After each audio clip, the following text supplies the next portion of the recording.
Hi, I'm Meg Ruffman. Drip, drip, drip. Driving you crazy? Fix that leaky faucet. You'll sleep better. Then we'll put in a new shower head too.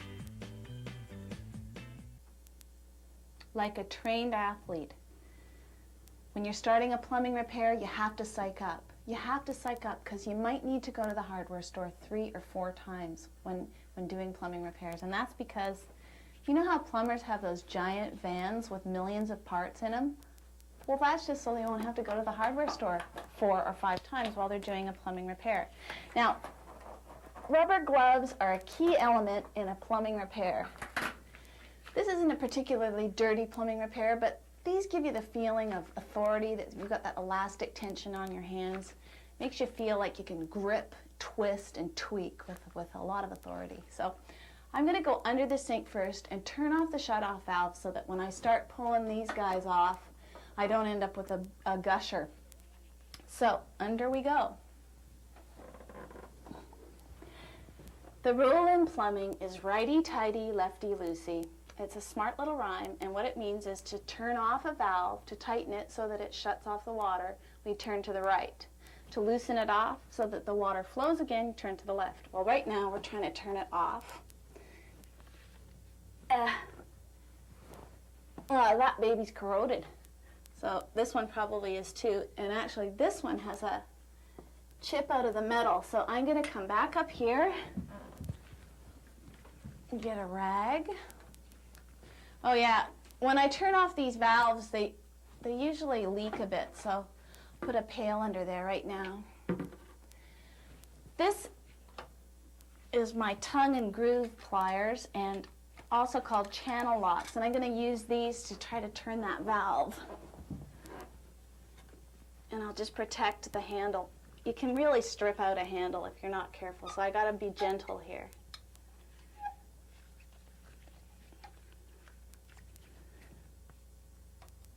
There it goes. Now I'll hand tighten it since I got it going.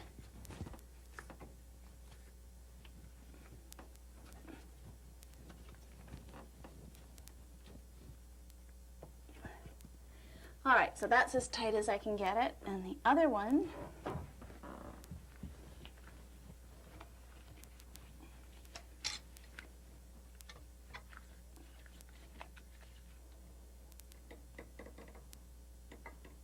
there it goes. It's our lucky, lucky day. And that thing is really sharp.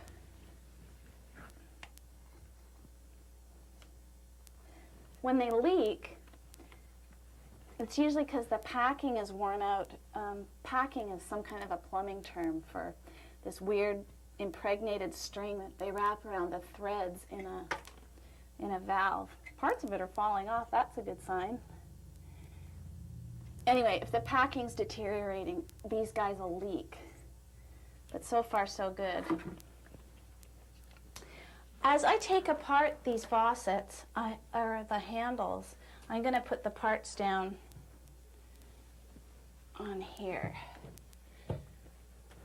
Because it's pretty easy to get the parts in a confusing order. So if you're sort of lining them up here in a rather anal way, it'll help you in the long run. And I'm going to stuff, of course the plug is long gone and we don't know where it is, so I'm just going to stuff a rag in the drain here in case I drop anything down the drain. And I'll put my toolbox just over here for right now. Now, the most common kind of bathroom faucet is a compression faucet, so that when you open the valve up, it lets water flow. And when you close it down, righty-tighty, it stops. These guys are sort of the more old-fashioned kind, and if you can see, there's a screw showing right on top. In your bathroom, there might be a little, what's called a trim cap sitting on top of the screw, so it looks like there's no screw at all. It looks like there's just some mystery thing, and you don't quite know how to get to the screw. Well, all you need to do in that case is, with a slot head screwdriver, is just flip off the cap. If you look closely, there's a little slot. Okay, so This is a Phillips head, which is the little X's on top of this screw. So I'm just going to turn that screw and up it comes. You know, I'm going to change both washers because whenever one washer is wearing out, it's usually safe to just change them both. They're probably about equally worn. You should be able to get a couple of years out of a washer. And then what you have left is called the stem, and we need to get that out. So I'm going to use the channel locks again.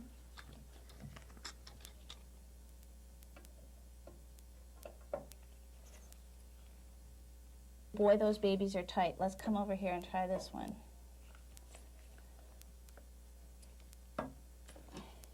I was just starting to tear up the brass fitting here with these channel locks or tongue and groove pliers, so I switched over to this wrench. Now, brass is a really soft metal and you can tear it up really easily, so I'm going to put this on and move the fitting as high up in the jaw of this device as I can.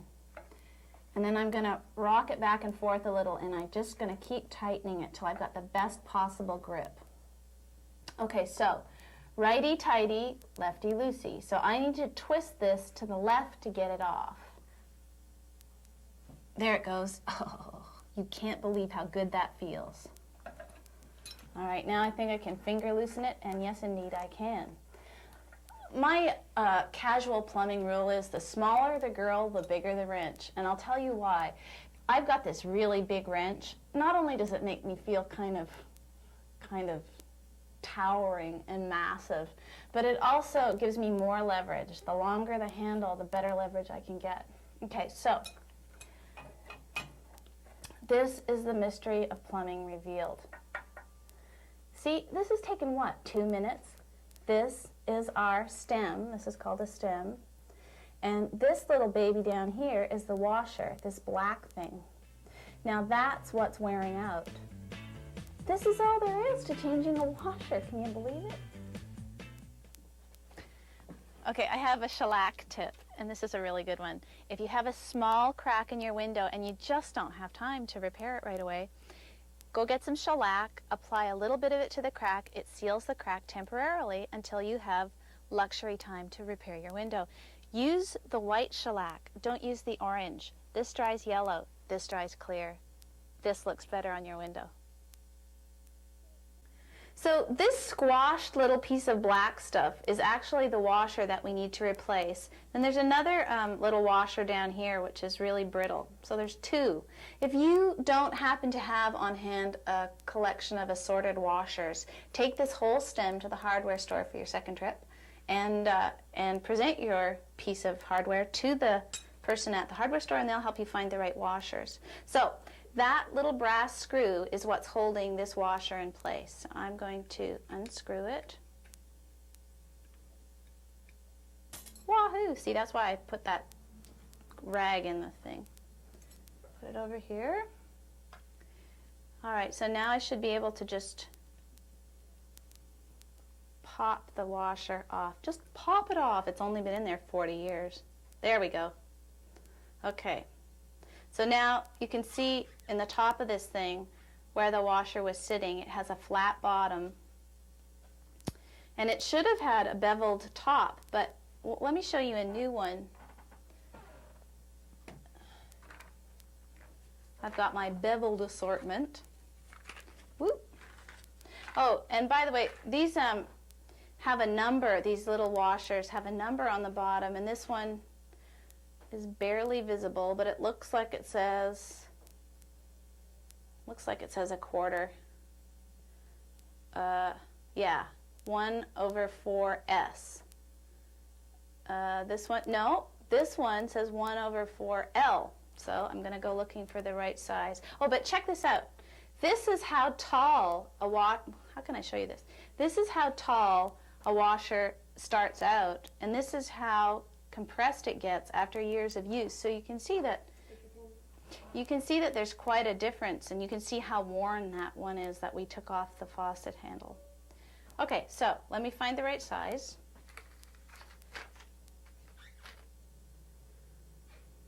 There.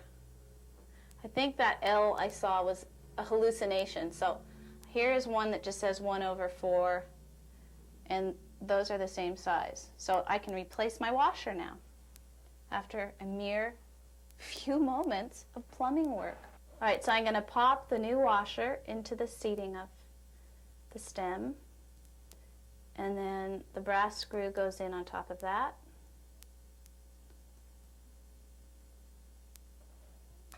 And then I'll tighten it right down with my slot head screwdriver. Plumbing requires interesting lip movements. I like this one. It makes me concentrate ever so much better. Okay, so that's nice, and I don't want to over tighten it, so I've just got it snug. Then I'm going to take off this foul little bit of business. This is a fiber washer, and it's got quite a profile on it.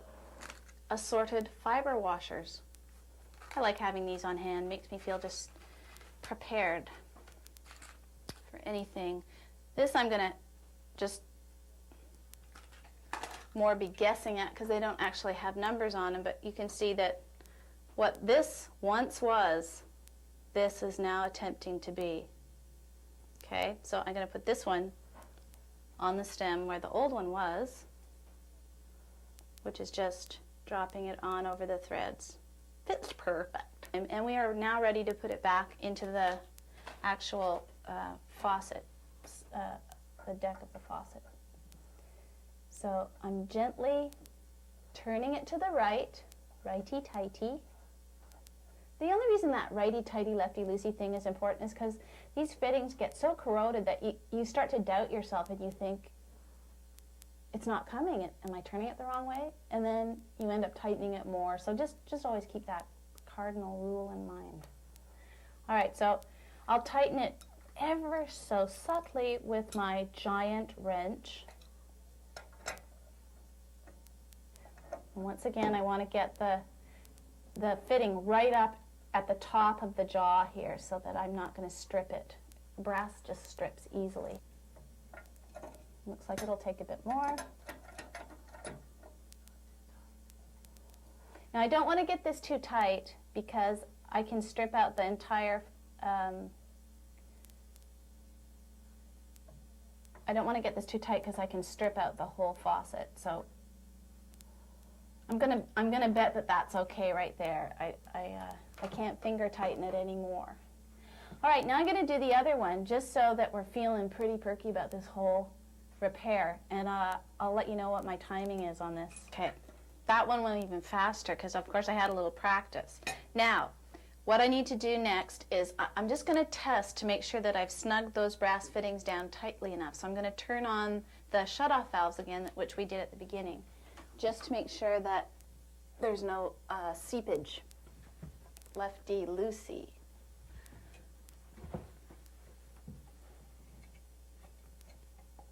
Oh, fine.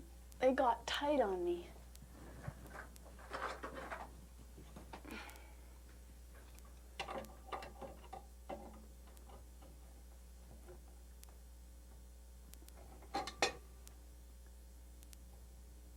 Looks good.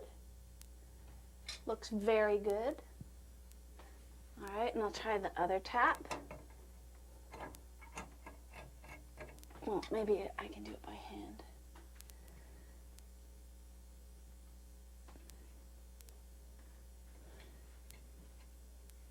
Okay, so that's going to be all right too, because you just hate to screw the handles back on again and then notice that the handles themselves are dripping after you fix the faucet leak. All right, so back we go, and we'll put the handles back on.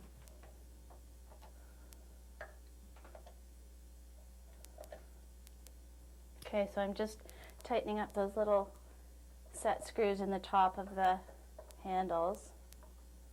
Oh, I have a tip for you. If when you unscrewed the brass fittings underneath this handle, you found that they were incredibly stiff and corroded, when you're screwing them, just before you put the fitting back in after you've changed the washer, coat the threads of that brass stem with a bit of petroleum jelly. And that way, next time you need to change the washer, it just slips right out again. Cool. Well, I'm going to change all the washers in the house now. Oops. I'll be needing that. After you finish your plumbing, you always want to give yourself a good manicure. Shower heads can use about 5 to 8 gallons of water per minute. They're making the new low flow models now. They're small, delicate, and they process about 2.1 gallons per minute, which is good because you can get a fair amount of drive out of them. They're adjustable so that you can make them spray really hard. Now, we're working today in a bathroom that's being renovated, which is kind of handy because you get to see what the pipes look like that are usually hidden by walls. So we have the copper pipe leading up to the shower head here, and this shower arm is usually just a stub out here, and then the arm attaches to that. And then this is the same thing. It's also a copper pipe.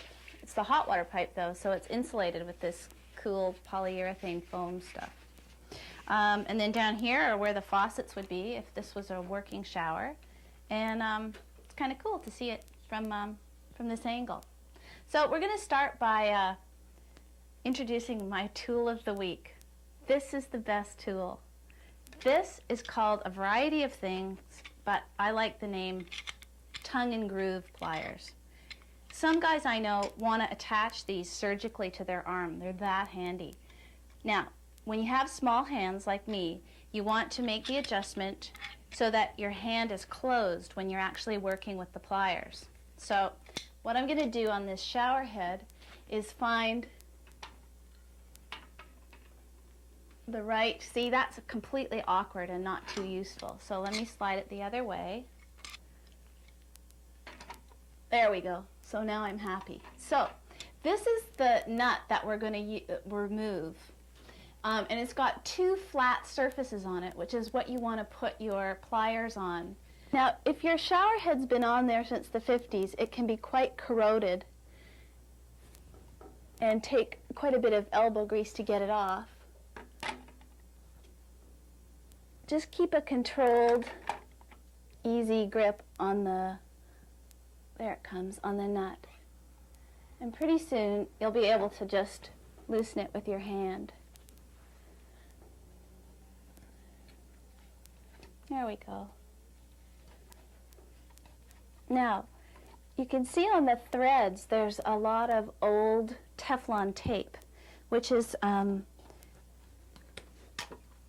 what plumbers use to make a nice tight seal where the threads are. So I'm going to just take a wire brush and get rid of the old Teflon tape.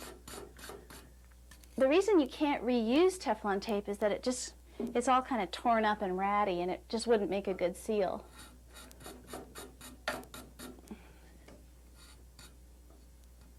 Got a bit of an end of it there. So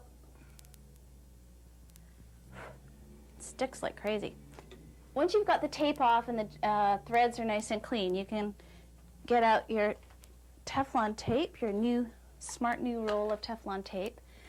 Now, when you apply the Teflon tape to the threads, make sure that you put it on in a clockwise direction, because you're going to be threading the new shower head on in a clockwise direction, and you'll tear up the tape if you've wound it backwards. So I'll start it, and you want to press it deeply into the threads.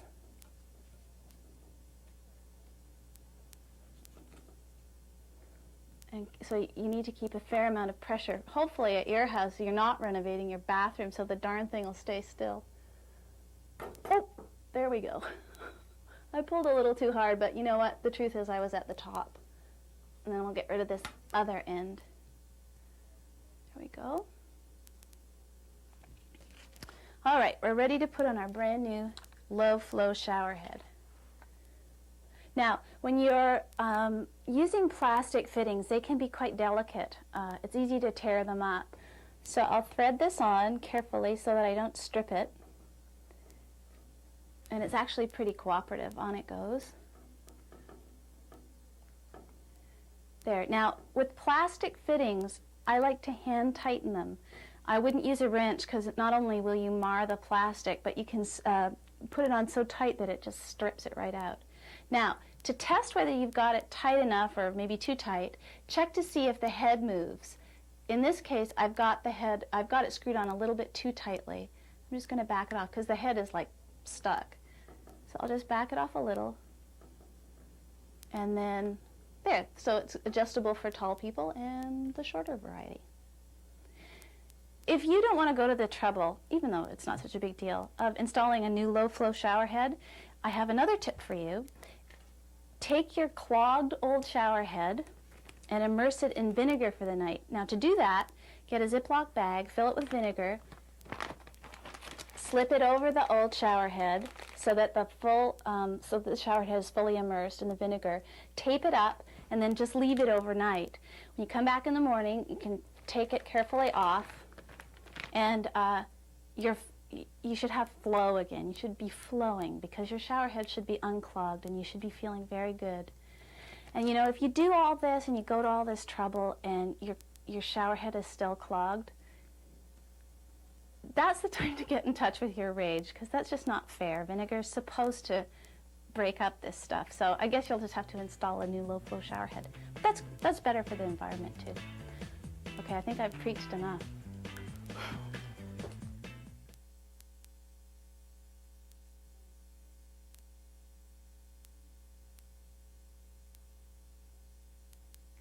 Though it's worth it for the glow in your heart, plumbing and carpentry do take a toll on your manicure. So treat yourself to a fresh coat of polish after a virtuous day of domestic engineering. What? No time for those busy little fingers to dry? Well, simply spray your wet nails with a coat of non-stick cooking oil. Your fingernails dry instantly, giving you more time for important things like waxing your playing cards.